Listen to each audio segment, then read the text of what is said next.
वाना में इंतजामिया और म्यूनसिपल कमेटी की अदम तवज्जो की वजह से शहर कचरा कुंडी में तब्दील हो गया। जगह जगह पर कूड़ा करकट और गंदगी के ढेर लग गए। शहरी ताफुन ज़दा माहौल में रहने पर मजबूर हो गए।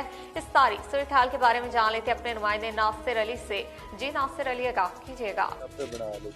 जी बिल्कुल, इंतजामिया और म्यूनसिपल कमेटी की अदम तवज्जो की वजह से वाना शहर कचरा कुंडी में तब्दील हो गया है। जगह जगह पर गंदगी के ढेर लगे हुए हैं, जिसकी वजह से वाना के शहरी तफन ज़्यादा माहौल में रहने पर मजबूर हो गए हैं। मेरे साथ शहरी मौजूद है, उनसे बात करते हैं। बताइएगा, शहर में कचरा कुंडी जगह जगह पर पड़ा है, क्या कहना चाहते हैं?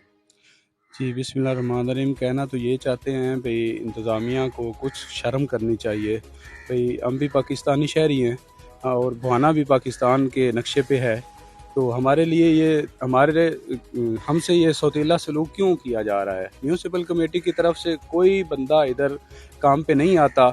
हम काफ़ी दिन से देख रहे हैं, फ़ोटो सेशन भी करके डीसी साहब को भी भेजा है और म्यूनसिपल कमेटी भी काफ़ी दफ़ा गए हैं, तो उन्होंने सियासी भर्तियां की हुई हैं। वो कॉटन और लट्ठा पहन के आते हैं और वो लड़के रखे हुए हैं, वो MA BA पढ़े हुए।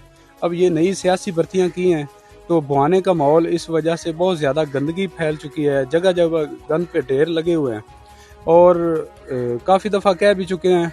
अब हमारा क्या कसूर क्या है, ये हुकूमत वक्त से हम पूछते हैं कि हमारा कसूर बताएं, DC साहब बताएं, AC साहब बताएं, भाई हमने क्या कसूर किया है?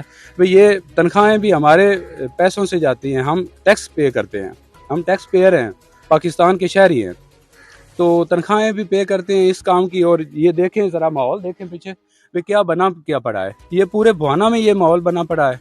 और मेहरबानी करें, हमारे हाल पे कुछ रहम करें। आज रेशो देख लें, अस्पताल में जाके भी इस वजह से बीमारियां कितनी फैल रही हैं। जब जगह जगह पे गंदगी होगी तो बीमारियां तो खुद ब खुद फैलेंगी। मेहरबानी करें, हमारे हाल पे रहम करें। बिल्कुल, शहरियों की बात आपने सुनी। उनका कहना है कि हमारे DC चिन्होट और हुकूमत पाकिस्तान से मुतालबा है कि शहर में जो कचरा कुंडी पड़ा है, सरगोदा की